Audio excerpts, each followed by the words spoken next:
Assalamualaikum warahmatullahi wabarakatuh. Pada kesempatan kali ini, saya akan mempresentasikan materi tentang analisa kelayakan finansial dan ekonomi. Sebelum lanjut ke cara perhitungan analisis kelayakan finansial dan ekonomi, kita harus tahu dulu apa yang dimaksud dengan analisis kelayakan finansial maupun ekonomi. Yang pertama yaitu, analisis kelayakan finansial merupakan alat yang digunakan untuk mengkaji kemungkinan keuntungan yang diperoleh dari suatu penanaman modal.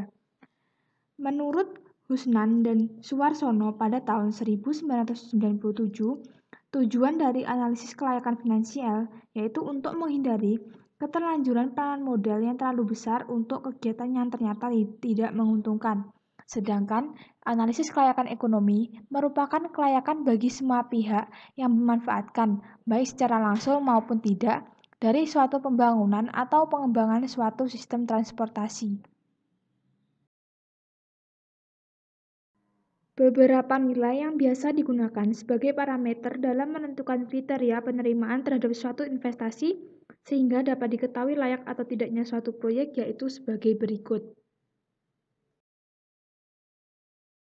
NPV atau Net Present Value merupakan perbedaan antara nilai sekarang dari arus kas yang masuk dan arus kas yang keluar dalam sebuah periode. Rumus yang digunakan yaitu sebagai berikut. Analisis BCR atau Benefit Cost Ratio merupakan suatu analisis yang diperlukan untuk melihat sejauh mana perbandingan antara nilai manfaat terhadap nilai biaya dilihat pada nilai sekarang atau present value. Perhitungan nilai BCR didasarkan pada tingkat suku bunga.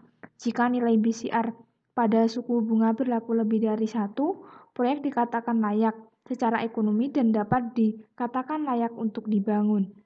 Secara umum, rumus untuk perhitungan BCR adalah BCR sama dengan PV dari manfaat dibagi PV dari biaya. Analisis IRR atau Internal Rate of Return merupakan metode yang digunakan untuk menghitung tingkat bunga yang dapat menyamakan antara present value dari semua aliran kas masuk dengan kas keluar dari suatu investasi proyek. Rumus untuk menghitung IRR yaitu sebagai berikut.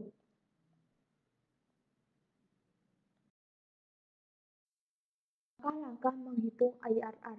Langkah pertama, menghitung PV dari proceeds suatu investasi menggunakan tingkat bunga yang dipilih secara a priori.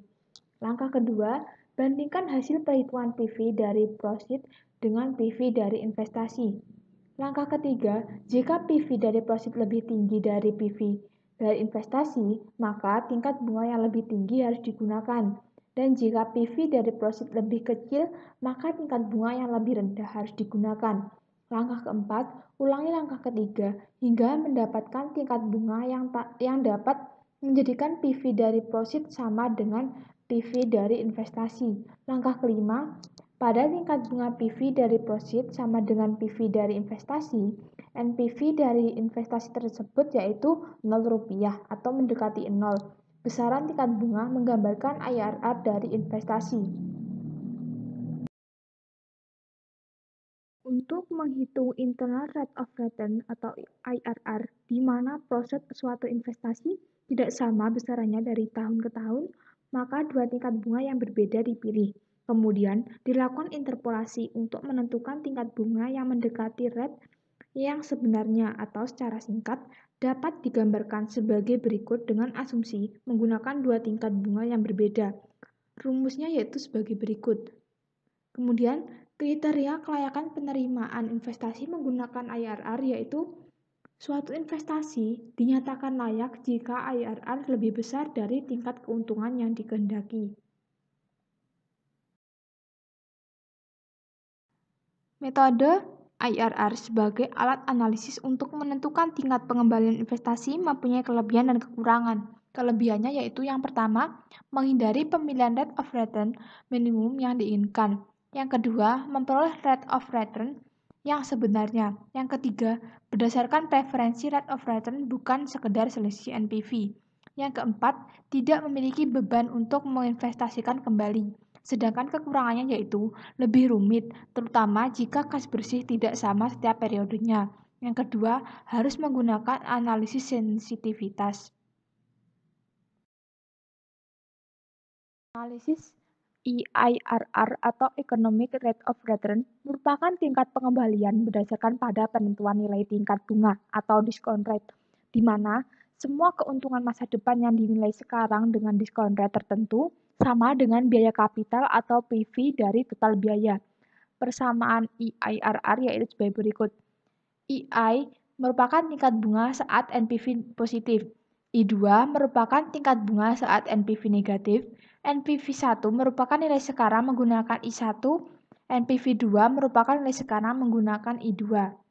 Apabila EIRR lebih dari social discount rate sebesar 12%, maka proyek dinyatakan layak.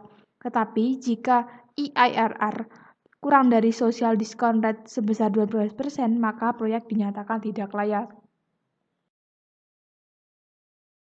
Analisis payback period merupakan metode yang digunakan untuk menghitung lama periode yang diperlukan untuk mengembalikan uang yang telah diinvestasikan dari aliran kas masuk tahunan yang dihasilkan dari proyek investasi. Jika pro setiap tahun sama, payback period dari suatu investasi dapat dihitung dengan membagi jumlah investasi dengan proses tahunan atau dengan rumus sebagai berikut. Kriteria kelayakan investasi yaitu jika payback period lebih pendek dibanding periode payback maksimum dinyatakan layak dan sebaliknya. Adapun kelebihan dan kekurangan payback period. Kelebihannya yaitu yang pertama, mudah dihitung dan tidak memerlukan banyak data. Yang kedua, berdasarkan pada cash basis. Yang ketiga, cukup akurat. Yang keempat, dapat digunakan untuk melihat hasil yang dapat dibandingkan. Yang kelima, menekankan pada alternatif investasi yang memiliki periode pengembalian lebih cepat. Sedangkan kekurangannya yaitu yang pertama, tidak mampu memberikan informasi tingkat profitabilitas investasi. Yang kedua, tidak memperhitungkan nilai waktu uang. Dan yang ketiga, sulit membuat kesimpulan. Yang keempat, tidak memperhitungkan pengembalian investasi setelah lewat waktu payback period.